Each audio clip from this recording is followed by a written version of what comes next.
Hello students, this is the continuation of the first video.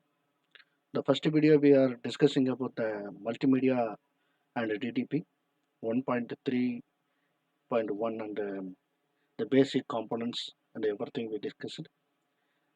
What is the definition of the multimedia and everything we discussed in the previous video. And we started the components of the multimedia along with the text. There are two types of text and static text and hypertext we discussed in the previous video. The next components, animation, sound and video, we are going to discuss in this video. Okay, what is image? Image or graphics. Image act as a vital component in the multimedia. These are generated by the computers in two ways. One is the raster images, another one is a vector images. The images describes the emotions about the particular thing. சிம்பிளா ஒரு post போட்டோம் அப்படின்னு சொன்னாலே அது என்ன செய்யும் அப்படின்னு சொன்னா ஒருத்தரை பத்தின இமேஜஸ். எக்ஸாம்பிளாக சொல்லணும் அப்படின்னா ஒரு ஸ்கூல் பற்றின ஒரு ஃபோட்டோகிராஃப்ஸ், ஒரு ஸ்கூலில் நடக்கக்கூடிய சின்ன சின்ன ஈவெண்ட்ஸோட ஃபோட்டோகிராஃப்ஸ், உங்கள் வீட்டில் நடக்கக்கூடிய சின்ன சின்ன ஃபங்க்ஷன்ஸோட ஃபோட்டோஸ், அது எல்லாமே பார்த்தீங்க அப்படின்னு சொன்னால் அந்த ஃபங்க்ஷனை பற்றியோ ஒரு ஸ்கூலில் நடக்கக்கூடிய ஒரு ஈவெண்ட்டை பற்றியோ அந்த ஈவெண்ட்டை வந்து டிஸ்கிரைப் பண்ணுறதுக்காக யூஸ் பண்ணக்கூடியது. அதில் ரெண்டு விதமான இமேஜஸ் இருக்குது. ஒன்று வந்து பார்த்தீங்கன்னா raster images or bitmap images அப்படின்னு சொல்லி சொல்கிறாங்க. அடுத்த one vector images or drawing images அப்படின்னு சொல்லி சொல்கிறாங்க. ரெண்டு டைப் இருக்குது. எதுக்காக ரெண்டு விதமாக வச்சுருக்காங்கன்னா based on the quality they are described about raster and vector. இது ரெண்டோட வேரியேஷன் பாருங்கள். இந்த ராஸ்டர் இமேஜஸ் வெக்டர் இமேஜஸ் அப்படின்னு சொல்லும்போது இந்த குவாலிட்டி தான் அதோட டைப்பை வந்து டிஸ்கிரைப் பண்ணுது. இந்த இடத்துல ஒரு ஃபோட்டோ வச்சுருக்கோம், ஒரு ஃப்ளாரோட ஃபோட்டோ. இந்த ஃப்ளாரோட ஃபோட்டோவை நம்ம என்ன செய்யறோம், நம்ம ஜூம் பண்ணுறோம். இந்த ஜூம் பண்ணும்போது பார்த்தீங்கன்னா அப்படியே உடையும். அப்படியே அது என்ன ஆகுது அப்படின்னு கேட்டிங்கன்னா ஜூம் பண்ண அதோட பிக்சலோட ரேஞ்சஸ் வந்து பார்த்தீங்கன்னா இன்க்ரீஸ் ஆகிட்டே வரும். when the pixel ranges are increased, அப்படி இன்க்ரீஸ் ஆகும்போதும் அதோட குவாலிட்டி வந்து உடையாமல் இருந்துச்சு அப்படின்னு சொன்னால் தட் இஸ் வெக்டர் இமேஜஸ் அப்படின்னு சொல்கிறோம். அந்த பிக்சரோட ரேஞ்சஸ் வந்து ஒரு குறிப்பிட்ட டெப்த் வரைக்கும் போயிட்டு அதுக்கப்புறம் அதோட இமேஜஸோட குவாலிட்டி டவுன் ஆக ஆரம்பிச்சுன்னா தட் இஸ் ராஸ்டர் இமேஜஸ் அப்படின்னு சொல்லி சொல்கிறாங்க.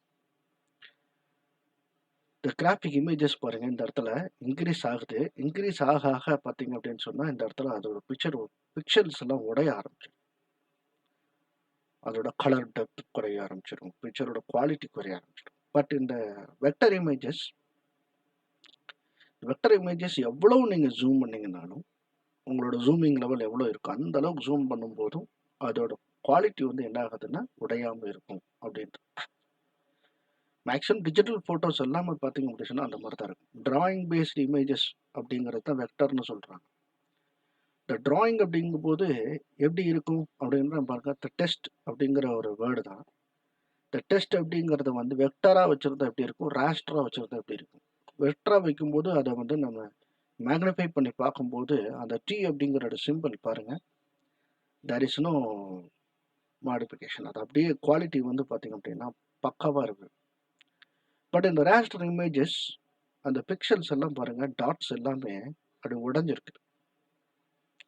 Okay, the raster are the simple matrix with tiny dots. Each tiny dots are called as a pixels அப்படின்னு சொல்றோம். மேட்ரிக்ஸ் ஃபார்மேட்ஸ் மேத்தமெட்டிக்ஸில் படிப்பீங்க, 3x3 மேட்ரிக்ஸ், 4x4 மேட்ரிக்ஸ் அப்படின்னு. அந்த மேட்ரிக்ஸ் ஃபார்மேட்ஸில் தான் அந்த இமேஜஸ் எல்லாருமே என்ன ஆகுது அப்படின்னா ஸ்டோர் ஆகுது. அதில் இருக்கக்கூடிய ஒவ்வொரு எலமெண்ட் 3x3னா 3 டாட்ஸ் ப்ளஸ் 3 ரோஸ் 3 காலம்ஸ். அப்போ அதில் வந்து 9 டாட்ஸ் இருக்கும் அப்படின்னு அர்த்தம். 16x16னா 16 ரோஸ் 16 காலம்ஸ் இருக்கும். அந்த அளவுக்கு அந்த ஒவ்வொரு டாட்டையும் தான் நம்ம என்ன சொல்கிறோம்னா பிக்சல்ஸ்ன்னு சொல்கிறோம். அந்த பிக்சல்ஸ் வந்து நம்ம என்ன செய்யணும்னா, அதிகமான பிக்சல்ஸ் வர pixel ranges are more, the quality is more. The pixels are very less, the quality also less. Based on the pixels only we are describe about the quality. ஒவ்வொரு பிக்சல்லையும் நம்ம என்ன செஞ்சுக்கலாம்னா, we can store 2 or more colors. Number of colours increase ஆகத்தான் நமக்கு என்ன ஆகும் அப்படின்னு கேட்டிங்கன்னா, அதோட குவாலிட்டி இன்க்ரீஸ் ஆகும். Based on how much data or how many bits we are using for number of colors அப்படிங்கிறது தான் நம்ம. Paste on how much data in bits are used to determine the number of colors. The color depth is determined. ஒரு பிக்சரோட colour depth எப்படி determine பண்ணுறாங்க, எவ்வளோ colours அதில் store பண்ணி வச்சுக்க முடியும்னு ஐடென்டிஃபை பண்ணுறாங்க. Number of colours we can use பண்ண முடியும் அப்படின்னு எப்படி ஐடென்டிஃபை பண்ண, based on the number of bits. இப்போ 1 பிட் டேட்டா தான் நீங்கள் யூஸ் பண்ணுறீங்க அப்படின்னு சொன்னால் we can use only 2 colors. If you are using 2 bits அப்படின்னு சொன்னால் 4 colors. 2 power 1ன்னா 2, 2 power 2ன்னா 4, 2 power 4ன்னா 16, 2 power 8ன்னா 256. இதுதான் இதோட ரேஞ்ச். நம்ம சி ப்ளஸ் இதில் வெளி ப்ரோக்ராமிங் லாங்குவேஜஸ்லாம் பார்த்தீங்கன்னா பிட் அண்ட் பைட்ஸ் நீங்கள் படிச்சிருப்பீங்க. இந்த பிட் அண்ட் பைட்டை பேஸ் பண்ணி தான் நம்மளோட நம்பர் ஆஃப் வேல்யூஸ் வந்து நம்ம கொண்டு போக முடியும். இப்போ 2 power 1 அப்படின்னு சொன்னால் 2, 2 power 2ன்னா 4. அப்போது 2 பிட்ஸ் அப்படின்னா 4 கலர்ஸ். அப்போ நம்பர் ஆஃப் கலர்ஸ் நீங்கள் எவ்வளோ யூஸ் பண்ணுறீங்க அப்படிங்கிறத பேஸ் பண்ணி தான். அப்போ 16 கலர்ஸ் நான் யூஸ் பண்ணணும் அப்படின்னு சொன்னால் compulsory you have to use 4 bits. 4 bit டேட்டாவாக தான் நீங்கள் என்ன செய்யணும்னா ஸ்டோர் பண்ணி வச்சுக்க முடியும். I understand right. Vector images எல்லாம் drawing based elements or object based elements likes lines, rectangles, circles and so on. The small amount of data that is required to represent an image. அப்படின்னு என்ன அர்த்தம் அப்படின்னு சொன்னால், அதில் நீங்கள் வந்து tiny dots pixels use பண்ணுறீங்க இல்லையா, இந்த பிக்சல்ஸில் கொண்டு போய் கலர்ஸை வந்து ஸ்டோர் பண்ணி தான் நம்ம என்ன செய்கிறோம், அதிகமான கலர்ஸ் யூஸ் பண்ணும்போது அதிகமான பிட்ஸ் வந்து போய்கிட்டே இருக்கும். பட் இங்கே அப்படி கிடையாது, இங்கே எல்லாமே drawing based. It does not require more memory spaces to store the particular image. Only அந்த லைன் மட்டும்தான் இருக்கும். அந்த லைனை ஸ்டோர் பண்ணுறதுக்கு எவ்வளோ தேவைப்படும், very less amount of content. அப்போ லெஸ் அமௌண்ட் ஆஃப் இமேஜ் மெமரிஸை வந்து இது என்ன செய்யணும், ஆக்குபை பண்ணிக்கோ அப்படின்னு சொல்லணும். செகண்ட், த கம்ப்ரஷன் டெக்னிக்ஸ் அப்படின்னு சொல்லி இமேஜஸில் இருக்குது. எவ்வளோ கம்ப்ரஸ் பண்ணாலும் அதோட பிக்சரோட குவாலிட்டி என்ன ஆகாது அப்படின்னு சொன்னால் மாறவே மாறாது. ரொம்ப கம்மி பண்ணாலும் சரி, ஜூம் பண்ணாலும் சரி, அதிகமான கண்டென்ட்டை நீங்கள் என்ன செஞ்சுக்க முடியும்னா ஸ்டோர் பண்ணி வச்சுக்க முடியும். இந்த கம்ப்ரஷன் டெக்னிக்ஸ் இருக்கிறதுனால தான் it reduces the file size. At the same time we can store large amount of images. முக்கியமான பாயிண்ட்டே இதுதான், த கம்ப்ரஷன். ராஸ்டர் வந்து கம்ப்ரஷன் அந்த அளவுக்கு சப்போர்ட் பண்ணாது, பட் வெக்டர் வந்து கம்ப்ரஷன் சப்போர்ட் பண்ணும். பிகாஸ் நமக்கு தேவையான சைஸ் வந்து அது என்ன செஞ்சுக்கும், எடுத்து கொண்டு போய்க்கும். இப்போ இந்த மாதிரி கம்ப்ரஷன் டெக்னிக்ஸ் இருக்கிறதுனால தான் மோஸ்ட் ஆஃப் தி இன்டர்நெட்லாம் பார்த்தீங்க அப்படின்னு சொன்னால் இந்த வெக்டர் இமேஜஸை தான் அதிகமாக ப்ரிஃபர் பண்ணுறாங்க. பிட் மேப்பை விட வெக்டரில் தான் அதிகமாக ப்ரிஃபர் பண்ணுறாங்க. ஒய்? ரொம்ப கம்மியான சைஸ் தான். If you are forwarding your photos images to one person to another person, how you are going to forward அப்படின்னா வெக்டர் இமேஜஸை ஃபார்வர்ட் பண்ணால் அதோட இமேஜ் குவாலிட்டியும் குறையாது, ரொம்ப கம்மியான ஸ்பேஸும் எடுத்துக்கும் அப்படிங்கிறது தான் பாயிண்ட். இதுக்கு எக்ஸாம்பிள் பார்த்தீங்கன்னா GIF, graphical interchange file format அப்படின்னு சொல்கிறாங்க. டிஃப் அப்படின்றது டைப், ஜேபிஜி அப்படிங்கிற டைப். இதை பற்றி ப்ரீஃபாக நம்ம என்ன செய்யணும்னா பின்னாடி நம்ம படிப்போம், இந்த ஃபைல் ஃபார்மேட்ஸ் அப்படின்னு சொல்லிட்டு. The next component of the multimedia is animation. What is called as animation? The still images are playing or processing or displaying so quickly show that they give the impression of continuous movement. Continuous movement. நல்லா கவனிச்சுக்கணும் இந்த இடத்துல point. ஒரு picture இருக்கு, ஒரு பிக்சரை ஒரு இடத்துல இருந்து இன்னொரு இடத்துக்கு அப்படியே நீங்கள் மூவ் பண்ணி கொண்டு வரீங்க. அப்படி கொண்டு வரும்போது ஒரு இடத்துல இருக்கக்கூடிய ஒரு பிக்சர் இன்னொரு இடத்துக்கு அப்படியே மூவ் பண்ணுற மாதிரி ஒரு டிராயிங்கை நீங்கள் வந்து பிளேஸ் பண்ணி வச்சு அதை கண்டினியூஸாக நீங்கள் மூவ் பண்ணும்போது ஒரு அனிமேஷன் கிரியேட் ஆகுது. The least frame rate at least 16 frames. இப்போ ஒரு ஃப்ரேமில் வந்து பார்த்தீங்கன்னா ஒரு பர்சன் நிற்கிற மாதிரி வச்சுக்கணும். அடுத்த ஃப்ரேமில் பார்த்தீங்கன்னா அந்த பர்சனோட லெக்கு மட்டும் மூவ் பண்ணி வைக்கிறோம். அடுத்த ஃப்ரேமில் லெஃப்ட் லெக்கு மூவ் பண்ணுறோம். அடுத்த ஃப்ரேமில் ரைட் லெக்கு மூவ் பண்ணுறோம். இந்த மாதிரி நம்ம பிக்சர்ஸை வந்து நம்ம என்ன செய்யறோம்னா மேக் பண்ணி வச்சுட்டு அது ஒவ்வொரு ஃப்ரேமையும் பிகினிங்லேருந்து எண்டிங் வரைக்கும் அப்படியே நீங்கள் மூவ் பண்ணி கொண்டு வந்தீங்கன்னு வச்சுக்கோங்களேன். அதுதான் அனிமேஷன். இப்போ எக்ஸாம்பிள் உங்களுக்கு காமிக்கிறேன். இதில் எல்லாமே பார்த்தீங்க 1 2 3 4 5 6ன்னு நம்பர்ஸ் வச்சுருக்கிறேன் நான். இந்த நம்பர்ஸ் எல்லாமே பாருங்க ஒவ்வொன்றும் ஒவ்வொரு பிக்சர்ஸ் தான். இந்த பிக்சர்ஸ் வந்து என்ன செய்கிறோம், கண்டினியூவாக நம்ம என்ன செய்கிறோம், ரன் பண்ணுறோம். First frame, second frame, third frame அப்படின்னு சொல்லிட்டு ரன் பண்ணுறோம். அப்படி ரன் பண்ணும்போது என்ன ஆகுதுன்னா அந்த பிக்சரே மூவ் ஆகிற மாதிரி தெரியும். But we are not moving pictures, we are running with the frames. அதில் அனிமேஷன் அப்படிங்கிறது அப்படி தான் கிரியேட் ஆகுது. இதில் 2 டைப்ஸ் இருக்குது. ஒன்று வந்து ஃப்ரேம் பேஸ்டு அனிமேஷன், அனதர் ஒன்று வந்து பாத் பேஸ்டு அனிமேஷன் அப்படிங்கிறது. It involves moving an object on the screen that has constant background. What is constant background? Background வந்து சேமாக தான் இருக்கும். பட் உள்ளே இருக்கக்கூடிய ஒவ்வொரு ஆப்ஜெக்ட்ஸும் என்ன செஞ்சுக்கிறோம், நம்ம மூவ் பண்ணுறோம். இப்போ நம்ம slide animation, power point presentation நம்ம சொல்கிறோம். இந்த பவர் பாயிண்ட் ப்ரெசன்டேஷனில் பார்த்தீங்க அப்படின்னு சொன்னால் பேக்ரவுண்ட்ஸ் எல்லாம் சேமாக தான் இருக்குது. கண்டென்ட் மட்டும்தான் உங்களுக்கு என்ன ஆகிட்டே இருக்கும், மூவ் ஆகிட்டே இருக்கும். அந்த மாதிரி இருக்கிறது எல்லாமே பாத் பேஸ்டு அனிமேஷன்ஸ் அப்படின்னு. இந்த கார்ட்டூன் கேரக்டர்ஸ் எல்லாம் பார்த்தீங்கன்னா அப்படி தான் வச்சு அனிமேஷன்ஸ்லாம் கிரியேட் பண்ணியிருப்பாங்க. இதில் 2D அனிமேஷன்ஸ் இருக்குது, 3D அனிமேஷன்ஸும் இருக்குது. 2 dimensional x and y based, 3D animation x y z அப்படின்னு சொல்லிட்டு அந்த மாதிரி 3 பேஸ்டாக வச்சுருப்பாங்க. சரிங்க சார், எவ்வளோ ஃப்ரேம்ஸை தான் நீங்கள் வச்சுருப்பீங்க அப்படின்னு பார்த்தீங்கன்னா இந்த 2D அப்படிங்கிறத பாருங்கள், எக்ஸ் அண்ட் ஒய். 3D அப்படிங்கிறத பார்த்தீங்கன்னா எக்ஸ் ஒய் செட் நம்ம ஆல்ரெடி டிஸ்கஸ் பண்ணது. இந்த 2Dயாக இருந்தாலும் சரி, 3Dயாக இருந்தாலும் சரி, நம்பர் ஆஃப் ஃப்ரேம் ரேட்டை பேஸ் பண்ணி தான் ஒரு அனிமேஷன் வந்து பார்த்தீங்கன்னா நல்லாயிருக்கும். லெஸ் தென் 16 ஃப்ரேம்ஸில் நீங்கள் போகும்போது என்ன ஆகுதுன்னா ஜெர்க் ஆகிற மாதிரியான ஒரு ஃபீல் கிடைக்கும். ஸோ அட்லீஸ்ட் நம்ம எவ்வளோ வச்சுருக்கோம்னா 16 ஃப்ரேம்ஸ் வந்து வச்சுருக்கணும். 16 ஃப்ரேம்ஸ் வச்சுருக்கும் போது அது ஸ்மூத்தாக மூவ் ஆகிற மாதிரி இருக்கும். அதே மாதிரி கொஞ்சம் நேச்சுரலாக இருக்கணும் அப்படின்னு சொல்லி வச்சிங்கன்னா கம்பல்சரி அட்லீஸ்ட் 25 ஃப்ரேம்ஸ் வந்து வச்சுருக்கணும். அனிமேஷனில் இதுதான் மெயின்.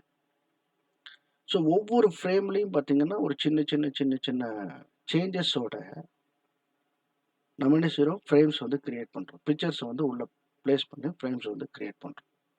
அப்படி கிரியேட் பண்ணும்போது உங்களுக்கு என்ன ஆகுது, அப்படியே ஒரு அனிமேஷன் கிரியேட் ஆகுது. அது அண்டர்ஸ்டாண்ட். இந்த ஜுராசிக் பார்க்கு, டைனோசர் ஃபிலிம்ஸ்லாம் பார்க்கும்போது இந்த அனிமேஷன்ஸில் எப்படி கிரியேட் பண்ணிடுறாங்க அப்படின்னா அந்த பிக்சரை வந்து டைனோசரை வந்து நடிக்க வசிச்சாங்க. இன்னும் டைனோசரோட இமேஜஸ் வந்து பிளேஸ் பண்ணியிருக்காங்க. அந்த இமேஜஸை பிளேஸ் பண்ணி அதை அப்படியே என்ன பண்ணுறாங்கன்னா அப்படியே ஒரு 16 ஃப்ரேம்ஸுக்கு வந்து அதை பேஸ்ட் பண்ணி வச்சுட்டு ஒவ்வொரு ஃப்ரேம்லையும் சின்ன சின்ன சின்ன மூமெண்ட்ஸ் அதை அப்படி கிரியேட் பண்ணும்போது அந்த 15 ஃப்ரேம்ஸ் ரன் பண்ணும்போது என்ன ஆகுது, ஆட்டோமேட்டிக்காக அந்த டைனோசரியோட மூமெண்ட்டு அந்த இடத்துல காமிக்கும் அலாங் வித் ஸ்மால் கிராஃபிக்ஸ். இதுதான் மல்டிமீடியா. ஓகே, இதுக்கு எக்ஸாம்பிள் இதெல்லாம். இப்போ பாருங்கள், இந்த இடத்துல 2 இமேஜ் இருக்குது. இந்த 2 இமேஜில் ஃபர்ஸ்ட் ஒன் நம்மளோட எர்த், செகண்ட் ஒன் அதை ரொட்டேஷன் பண்ணக்கூடிய ஒரு சேட்டலைட். இந்த பாருங்க, இப்போ நான் என்ன பண்ணுறேன், இந்த சேட்டலைட்டை வந்து அப்படியே இங்கேருந்து அப்படியே இங்கே வரைக்கும் மூவ் பண்ணி கொண்டு வரேன். அதான rotation. The satellite rotates our earth. Okay, புரியுதுங்களா பாயிண்ட்டு? ஸோ இந்த இடத்துல இருக்கக்கூடிய ஒரு சின்னதாக இருக்கக்கூடியதா ஒரு மோஷன், இங்கேருந்து இங்கே வரைக்கும் நம்ம என்ன செய்கிறோம், ஒரு மூவ்மெண்ட் கொடுக்குறோம். இந்த பிக்சர் இங்கேருந்து இங்கே மூவ் ஆகுது. This is called as animation. One second, I am right with right. Next animation is called as a frame based animation. Multiple objects are allowed to travel simultaneously. At the same time the background also moved. இந்த ஃப்ரேம்னு சொல்லும்போது பாருங்க, இந்த first ஃப்ரேமில் the person இப்படி இருக்கிறார். Second பர்சனில் அதோட லெக்கோட movement பாருங்க. Third அந்த ரைட் லெக் மட்டும் மூவ் பண்ணுறது. இந்த மாதிரி கண்டினியூஸாக என்ன பண்ணுறோம் அப்படின்னு சொல்லி பார்த்தீங்கன்னா, ஒவ்வொரு பிக்சர்லேயும் ஒவ்வொரு ஃப்ரேம்லேயும் சின்ன சின்ன சின்ன ஆக்ஷன்ஸை மட்டும் இன்க்ரீஸ் பண்ணிகிட்டே வந்துட்டே இருக்கும். இந்த இன்க்ரீஸ் பண்ணும்போது ஒன்லி இந்த ஆப்ஜெக்ட் மட்டுமே ரன் பண்ணுச்சு அப்படின்னு சொன்னால் அது பார்த்து பெஸ்ட். அப்போ பேக்ரவுண்ட் எப்படி இருக்கும்? சேமாக இருக்கும். நீங்கள் பேக்ரவுண்டையும் சேர்த்து மூவ் பண்ணுறீங்க, at the same time multiple ஆப்ஜெக்ட்ஸும் கொண்டு வரீங்க. ஒரே ஒரு ஆப்ஜெக்ட் மட்டுமே ரன் பண்ணி கொண்டு போகணும் அப்படின்னு சொன்னால் அது பார்த்து. மல்டிபிள் ஆப்ஜெக்ட்ஸ் அப்படிங்கிறது நீங்கள் கொண்டு போகிறீங்க அப்படின்னு சொன்னால் அது வந்து ஃப்ரேம். அப்போது மல்டிபிள் ஃப்ரேம்ஸ் நமக்கு வந்து என்ன செஞ்சுக்கிறோம்? இங்கே வந்து இன்க்ரீஸ் பண்ணிக்கிறோம். Keep in mind, if you are having at least 16 frames per seconds அப்படின்னா மட்டும்தான் இந்த ஸ்மூத் அனிமேஷன்ஸ் வந்து நம்மளால் க்ரியேட் பண்ணிக்க முடியும். ஸோ அந்த நம்பர்ஸ் மறந்துடக்கூடாது. Smoothness needs 16 frames. Natural animations needs 25, at least 25. The next most important component in the multimedia is a sound. Simply video does not make anything meaningful. So the meaningful speech is needed in any language, maybe in English or maybe in a Tamil or maybe in English, Hindi, whatever it may be. The language doesn't matter here. But the meaningful speech is needed to explain about the particular animation, the particular multimedia content. So it describes like that. How we are going to measure the volume of the sound அப்படின்னா அந்த decibels. Decibel உங்களுக்கே தெரியும், ரொம்ப கம்மியான decibels இருந்தால் சவுண்டே கேட்காது. Highest decibel வந்துச்சுன்னா நம்மளோட காதை கேட்டு போயிடும். அதுதான் நம்ம இங்கே main. So number of decibels அப்படின்னு ஒரு 10 டெசிபிள்ஸ், 5 டெசிபிள்ஸ், 6 டெசிபிள்ஸ், 8 டெசிபிள்ஸ் அப்படிங்கிறத வந்து நம்ம டிசைன் பண்ணிக்கலாம். இந்த இடத்துல வந்து நம்ம என்ன செஞ்சுக்கலாம்னா செட்டிங்ஸில் வச்சுக்கலாம். இந்த டெசிபிள்ஸோட லெவல் தான் அதோட வேல்யூஸோட. இதில் 2 விதமான பேசிக் சவுண்டு ஃபார்மேட்ஸ் இருக்குது. ஒன்று வந்து பார்த்திங்கன்னா MIDI ஃபார்மேட் அப்படின்னு சொல்கிறோம், அனலாக் ஃபார்மேட் அப்படிங்கிறதுனால டிஜிட்டல் ஃபார்மேட்லேயே பார்த்திங்கன்னா MIDI ஃபார்மேட் அப்படின்னு ஒன்று இருக்குது. அப்புறம் பார்த்திங்கன்னா டிஜிட்டல் ஆடியோ அப்படின்ற ஒரு ஃபார்மேட்டும் ஒன்று சொல்கிறோம். இது பேசிக்காக ஒரு கம்ப்யூட்டர் இருக்குது, ஒரு மொபைல் இருக்குது, ஓகேங்களா. இந்த எந்த ஒரு digital content or electronic content equipments வச்சுருந்தீங்களா, இன்ஸ்ட்ருமெண்ட் வச்சுருந்தீங்கனாலும் அதில் ஸ்டாண்டர்டாக இருக்கக்கூடிய ஒரு டூல் எது அப்படின்னு கேட்டிங்கன்னா MIDI தான். Musical instrument digital identifier. So நிறைய டிஃப்ரெண்ட் இன்ஸ்ட்ருமெண்ட்ஸ் வச்சுருந்தீங்கன்னா ஒவ்வொரு இன்ஸ்ட்ருமெண்ட்லேருந்து கிடைக்கக்கூடிய சவுண்ட்ஸ் எல்லாத்தையுமே பேசிக்காக எப்படி நம்ம நோட் பண்ணி வச்சுருக்கோம் அப்படின்னு சொன்னால் MIDI ஃபார்மேட்டில் தான் நோட் பண்ணி வச்சுருக்கோம். This tool is a flexible and easy to composing the projects in multimedia. மல்டிமீடியாவில் வந்து ஒரு ஈஸியஸ்ட் கம்போசிங் பண்ணுறதுக்கு, சவுண்டை வச்சு நம்ம பண்ணுறதுக்கு நம்ம இருக்கக்கூடிய the most important tool, the basic tool is called as MIDI. The tools in synthesizing the sound and the software of synthesizing are necessary for MIDI. இந்த சிந்தசைசர் அப்படின்னு சொன்னால் எஃபெக்டை வந்து அடிஷனலாக கொடுக்கக்கூடிய சாஃப்ட்வேர்ஸை தான் சிந்தசைசிங் சாஃப்ட்வேர்ஸ் அப்படின்னு சொல்லி சொல்கிறோம். அந்த சாஃப்ட்வேர்ஸ்ல எல்லாம் பேசிக்காக எது சப்போர்ட் ஆகும்னா MIDI தான் சப்போர்ட் ஆகும். அதுக்கப்புறம் தான் அதோட எஃபெக்ட்ஸை நம்ம என்ன செய்யணும் அப்படின்னு சொன்னால் இன்க்ரீஸ் பண்ணி டிஃப்ரெண்ட் ஃபார்மேட்ஸில் வந்து டிஃப்ரெண்ட் சவுண்டு ஃபார்மேட்ஸில் வந்து நம்ம என்ன செய்யணும் கொண்டு போகிறோம். வேவ் ஃபார்மேட், MP3 ஃபார்மேட்ஸ் அப்படின்னு சொல்லிட்டு நிறைய ஃபார்மேட்ஸ் இருக்குது. பின்னாடி நம்ம வந்து அது சவுண்ட் ஃபார்மேட்ஸ் அப்படி படிக்கும்போது நம்ம படிப்போம். டிஃபால்ட்டாக நம்ம கேட்கக்கூடிய ஒவ்வொரு சாங்குமே பார்த்திங்கன்னா MP3 ஃபார்மேட் அப்படின்னு தான் வச்சுருக்கோம். அந்த MP3 ஃபார்மேட்டில் இருந்து நிறைய ஃபார்மேட்ஸ் இருக்குது. ரியல் ஆடியோ ஃபார்மேட்ஸ் இருக்குது, வேவ் ஃபார்மேட்ஸ் இருக்குது, OGG ஃபார்மேட் இருக்குது, ஆடியோ இன்டர்சேஞ்ச் ஃபைல் ஃபார்மேட்ஸ், தென் விண்டோஸ் மீடியா ஆடியோ. இந்த பேசிக்காக விண்டோஸ் ஆப்ரேட்டிங் சிஸ்டம்ஸ் எல்லாம் சப்போர்ட் ஆகிறதுல WMA தான்.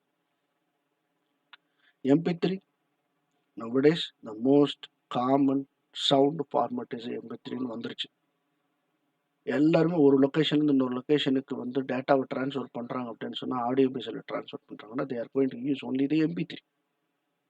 But all the times the MP3s are not converted and send it to that. But the quality அப்படின்னு சொல்லும்போது MP3. But the basic format is called as a MIDI. Okay. Next one is a digital audio.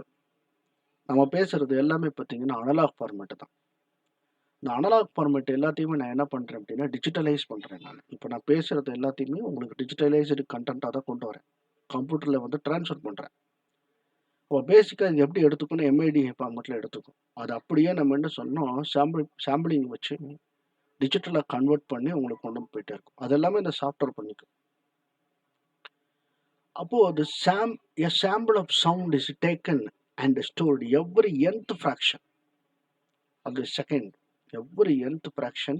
the second, as digital information in bits and bytes. Listen properly. A sample of sound is taken and stored every nth fraction. ஒவ்வொரு பிட்லையும், ஒவ்வொரு bit and பைட்லையும் நம்மளோட digital சவுண்ட்ஸை வந்து அப்படியே என்ன செய்யுது, sampling பண்ணி store பண்ணி வச்சு. The quality of this recording depends on the sampling rate. The sampling rate na enna sir? The sampling rate is defined as how often the samples are taken and how many numbers are used. எவ்வளோ number of samplings வந்து நம்ம use பண்ணியிருக்கோம். ஒவ்வொரு சாம்பிளிங்கும் எடுத்து check பண்ணி பார்த்து அதோட குவாலிட்டிஸை verify பண்ணி எவ்வளோ பிட்டப் இருக்குது, எவ்வளோ ரெசல்யூஷன்ஸ் இருக்குது, எவ்வளோ சாம்பிளிங் சைஸஸ் அதுக்கு தேவைப்படும் அப்படிங்கிறதெல்லாம் வெரிஃபை பண்ணி அதை பேஸ் பண்ணி தான் நம்ம என்ன சொல்றோம்னா டிஜிட்டல் ஆடியோஸ் அப்படிங்கிறத கிரியேட் பண்ணிக்கிறோம். எல்லாத்துக்குமே நம்மகிட்ட என்ன இருக்குது அப்படின்னு கேட்டிங்கன்னா சாஃப்ட்வேர்ஸ் இருக்குது. By using this chapter, we are going to convert one format to another digital format. Keep in mind the sampling. Analog format la digital format convert பண்ணக்கூடிய ஒரு methodology. The conversion of analog to digital is called as a sampling. What the sampling does, bit depth, resolution and sample sizes are calculated. Everything is verified and it recorded. Okay, I understand. The last format is called as a video. Video is defined as the display of recorded event or a scene. ஒரு function நடக்குன்னா அந்த ஃபங்க்ஷனை வந்து நம்ம record பண்ணுறோம், வீடியோவாக record பண்ணுறோம். Correct. Even small event நடக்குது அப்படின்னு சொன்னாலும் அந்த ஈவெண்ட்டை வந்து ரெக்கார்டிக்கல் பண்ணி வைக்கணும் அப்படின்னு சொன்னால் அது வீடியோவாக ரெக்கார்ட் பண்ணுறோம். ஸோ வீடியோஸ் அப்படின்றது என்ன, இந்த மூவிங் பிக்சர்ஸ் அப்படிங்கிற அனிமேஷன் சொல்கிற மாதிரி நம்மளோட ரெகுலர் லைஃப்பில் நடக்கக்கூடிய ஒவ்வொரு ஈவெண்ட்டையும் how we are recording as a video. ஒரு பேசுறது மட்டும் வாய்ஸை மட்டும் ரெக்கார்ட் பண்ணால் சவுண்டு, அவரோட ஆக்ஷனை சேர்த்து ரெக்கார்ட் பண்ணால் that is called as a video. It is a powerful way to communicate or convey information in multimedia application or embedding a video. இந்த வீடியோவை வச்சு தான் நம்ம என்ன செய்யணும், இந்த பவர்ஃபுல் மெத்தடை வந்து கொண்டு வரும். It is a powerful way to convey our information. ஒரு குட்டீஸுக்கு வந்து பார்த்தீங்கன்னா ஒரு ரைம்ஸை வந்து சொல்லிக் கொடுக்கும்போது சிம்பிளாக பாடிட்டே சொல்லிக்கிட்டோம் அப்படின்னு சொன்னால் அது அவ்வளோ கேட்சியாக வராது. அப்போ குட்டீஸ்லாம் எது ஈர்க்குது, இந்த வீடியோஸ் தான் அது ஈர்க்குது. I understand. Rain rain go away அப்படின்னு நம்ம பாடுறதுக்கும் அது அப்படியே ஒரு வீடியோவாக போட்டு காமிக்கிறதுக்கும் உள்ள வித்தியாசம் தான். So that's why it is defined as a powerful way அப்படின்னு சொல்கிறோம். இந்த வீடியோவில் 2 டைப் இருக்குது, analog video and digital video அப்படின்னு சொல்லி. இந்த அனலாக் வீடியோ அப்படிங்கிறது பார்த்தீங்கன்னா நான் கம்ப்யூட்டரைஸ்டு வீடியோஸ் எல்லாத்தையுமே அனலாக் வீடியோ அப்படின்னு சொல்லி சொல்கிறோம். It's stored in a non computer media like a video tape, laser disc, a film. இந்த வீடியோ டேப் அப்படிங்கிறதுல தான் நம்ம என்ன செய்யறோம், ஸ்டோர் பண்ணி வச்சுருக்கோம். இந்த ஃபிலிம் அப்படின்னு சொல்லும்போது நீங்கள் எக்ஸாம்பிளாக என்ன எடுத்துக்கலாம் அப்படின்னு கேட்டிங்கன்னா, நம்மளோட தேட்டர்ஸில் ரன் பண்ணுறாங்க. தேட்டரில் ரன் பண்ணும்போது அந்த டேப்ஸை வந்து ஸ்டோர் பண்ணி வச்சுருப்பாங்க. அதில் ஃப்ரேம் பை ஃப்ரேமாக தான் ஸ்டோர் பண்ணி வச்சுருப்பாங்க. அது அப்படியே என்ன செய்யும், ரொட்டேட் ஆகிட்டே இருக்கும். அப்படி ரொட்டேட் ஆக அது அப்படியே என்ன ஆகும், அந்த ப்ரொஜெக்டர்ஸை யூஸ் பண்ணி பேக்ரவுண்டில் அந்த டேப்பை ரன் பண்ண விட்டு அது அப்படியே என்ன செய்யறான்னு நம்மளுக்கு வந்து பிக்சர்ஸாக காமிச்சிருப்பான். Nowadays we are not going to use like that. நம்ம அப்படியே சிடியில் ரெக்கார்ட் பண்ணி பென்ட்ரைவில் ரெக்கார்ட் பண்ணி அப்படியே டிவியில் நம்ம பார்த்துட்டு போய்டும். இந்த சேட்டலைட் ஃபிலிம்ஸ் எல்லாம் இப்போ வந்தாச்சு. இப்போல்லாம் யாரும் இந்த அதிகமாக லொக்கேஷன்ஸில் இந்த மாதிரி இல்லை, 5 ஸ்க்ரீன் 6 ஸ்க்ரீன்ஸ் 3 ஸ்க்ரீன்ஸ் அப்படின்னு சொல்லிட்டு நிறைய ஸ்க்ரீனிங் வீடியோஸ் எல்லாம் வந்தாச்சு. இந்த ஐநாக்ஸ் த பெஸ்ட் எக்ஸாம்பிள். அவங்களாம் என்ன பண்ணுறாங்க அப்படின்னா, சேட்டலைட் வந்து டைரெக்டாக டவுன்லோட் பண்ணி அப்படியே கொண்டு வந்துடுறாங்க. டிஜிட்டைஸ்டு வீடியோவாக கொண்டு வந்துடுறாங்க. டிஜிட்டல் வீடியோவாக கொண்டு காமிச்சிடுறாங்க. It is divided into furthermore 2 types. வீடியோலேயே 2 type, analog and digital. Keep in your mind, analog video and digital video. The analog video also divided into 2 types. One is a composite, another one is a component. The composite analog video has all the video components like brightness, color, and synchronizing of combined into one signal. அது அப்படியே நம்ம என்ன செய்கிறோம், combine analogue வீடியோவில் வந்து கம்போசிட்டில் வந்து என்னென்ன components இருக்குன்னா பிரைட்னஸ், கலர்ஸ் அப்படிங்கிறது எல்லாமே இருக்குது. ஒவ்வொரு காம்போனண்ட்டாக நம்ம வந்து we are going to combining with the காம்போசிட்டில் பண்ணும்போது என்ன ஆகுதுன்னு கேட்டிங்கன்னா, the quality of the composite video going to be color blending, raw clarity and high generational losses. இந்த வீடியோ டேப்பில் ஸ்டோர் பண்ணி வச்சு அதை நீங்கள் ரெக்கார்ட் பண்ணி வச்சுட்டு அதை நீங்கள் ரன் பண்ணிகிட்டே இருங்க. இந்த 25th டைம் 26th டைமில் பார்த்தீங்க அப்படின்னு சொன்னால் அதோட ரன்னிங்கில் கலர் டெப்த் வந்து அப்படியே கொஞ்சம் மங்கி இருக்கும். ஓகே, அதாவது மெர்க்கி அப்படின்ற ஒரு கான்செப்ட் இருக்குது. கலர் டெப்த்தோட வேல்யூஸ் வந்து ரொம்ப கம்மியாக அப்படியே அந்த டார்க்னஸ்ஸாக வந்துட்டே. கலர்டு வீடியோஸ் எல்லாமே லேட்டராக என்ன ஆகும் அப்படின்னு கேட்டிங்கன்னா பிளாக் அண்ட் ஒயிட் வீடியோஸ் மாதிரி ரன் ஆக ஆரம்பிச்சிடும். Why because of the analog video. But digital videos are not like that. Digital videos வந்து நீங்கள் 1000 டைம்ஸ் நீங்கள் ரன் பண்ணீங்கன்னா அதோட கலர் டெப்த்தும் குறையாது, அதோட கிளாரிட்டி குறையாது, அதோட குவாலிட்டி குறையாது. எவ்வளோ டைம் வேணாலும் நீங்கள் என்ன செஞ்சுக்கலாம், ரன் பண்ணி கொண்டு போயிட்டே இருக்கும். I understand analog. But digital video பற்றி நம்மளோட புக்கில் எந்த கண்டென்ட்டுமே இல்லை. So no need to bother about the digital video. So analog video மட்டும் தான் எக்ஸ்பிளனேஷன் பண்ணியிருக்காங்க. The next video we are going to look about the file formats of the multimedia. What are the components we are discussed till now? Each and every components has a different formats, text formats, image formats, then digital audio formats and digital video formats. We are going to discuss in the next video. Thank you so much.